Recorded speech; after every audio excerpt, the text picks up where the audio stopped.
Hello दोस्तों, इस video में आपका स्वागत है। इस वीडियो में हम चर्चा करेंगे कि हम किसी रासायनिक समीकरण को कैसे संतुलित कर सकते हैं। हम इसे एक उदाहरण की मदद से समझेंगे और बाद में हम किसी भी समीकरण को संतुलित करने के लिए इस निश्चित तरकीब का अनुसरण कर सकते हैं। समीकरणों के संतुलन को सीखने के लिए यह सबसे सरल तरीका है। आइए अब हम रासायनिक समीकरणों के संतुलन को सीखना शुरू करते हैं। सबसे पहले समझते हैं कि संतुलित रासायनिक समीकरण का अर्थ क्या है। वास्तव में संतुलित रासायनिक समीकरण में रासायनिक अभिक्रिया के पहले एवं उसके पश्चात प्रत्येक तत्व के परमाणुओं की संख्या समान होनी चाहिए। ऐसा कहना गलत न होगा कि किसी भी रासायनिक अभिक्रिया में द्रव्यमान का ना तो निर्माण होता है और ना ही विनाश। आइए हम उदाहरण द्वारा संतुलन विधि को समझते हैं। आयरन की प्रतिक्रिया पानी से करें जो आयरन ऑक्साइड और हाइड्रोजन पैदा करता है। इस रासायनिक अभिक्रिया में तीर के निशान के दोनों ओर के तत्वों के परमाणुओं की संख्या की तुलना करेंगे। जैसे कि आप देख सकते हैं, आयरन के LHS में 1 तथा RHS में 3 परमाणु हैं। हाइड्रोजन के LHS और RHS में 2 परमाणु हैं तथा ऑक्सीजन के LHS में 1 और RHS में 4 परमाणु हैं। सुविधा के लिए हम सबसे पहले सबसे अधिक परमाणु वाले यौगिक को पहले संतुलित करते हैं, या हम यूं भी कर सकते हैं कि पहले धातु या अधातु को, फिर ऑक्सीजन और हाइड्रोजन को संतुलित किया जाता है। ये याद रखना आवश्यक है कि परमाणुओं की संख्या को बराबर करने के लिए हम अभिक्रिया में शामिल तत्वों तथा यौगिकों के सूत्रों को नहीं बदल सकते हैं। सबसे पहले Fe3O4 और उसके ऑक्सीजन तत्व को चुनकर संतुलित करने का प्रयास करते हैं।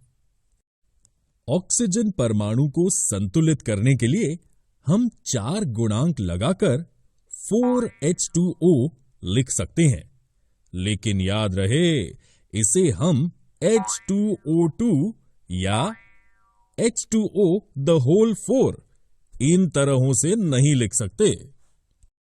Fe तथा H अब भी संतुलित नहीं है। LHS में Fe का 1 और RHS में 3 परमाणु हैं तथा H के LHS में 8 4 गुणा 2 तथा RHS में 2 परमाणु हैं। तो हाइड्रोजन परमाणु को संतुलित करने के लिए दाईं ओर H2 अणु की संख्या को 4 कर देते हैं। अब Fe को संतुलित करने के लिए बाईं ओर हम Fe के 3 परमाणु लेते हैं। अंत में इस संतुलित समीकरण की जांच करते हैं।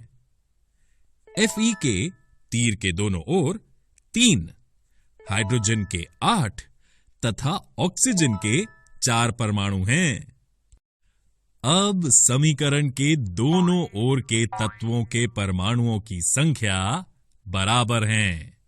अतः ये समीकरण अब संतुलित है, अर्थात द्रव्यमान का ना तो निर्माण हुआ और ना ही विनाश। इसलिए अभिक्रिया के पहले एवं उसके पश्चात प्रत्येक तत्व के परमाणुओं की संख्या समान है।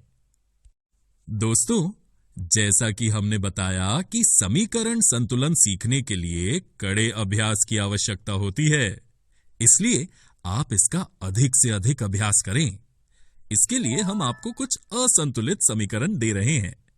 वीडियो को रोककर इनका बताई हुई विधि से संतुलन कीजिए और फिर अपने उत्तर का मिलान कीजिए। इस अभ्यास के बाद आप किसी भी समीकरण को स्वयं सरलता से संतुलित कर पाएंगे।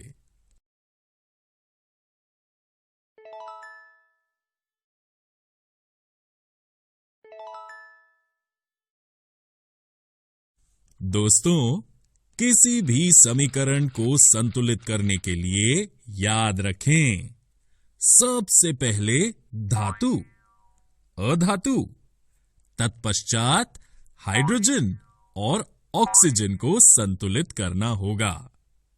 आशा करते हैं कि इस तरकीब से आप कठिन से कठिन समीकरण को सरलता से संतुलित कर पाएंगे। दोस्तों, इस वीडियो में हमने रासायनिक समीकरण को कैसे संतुलित कर सकते हैं, इसका अध्ययन किया। अगले वीडियो में हम रासायनिक अभिक्रियाओं के प्रकारों के बारे में जानेंगे।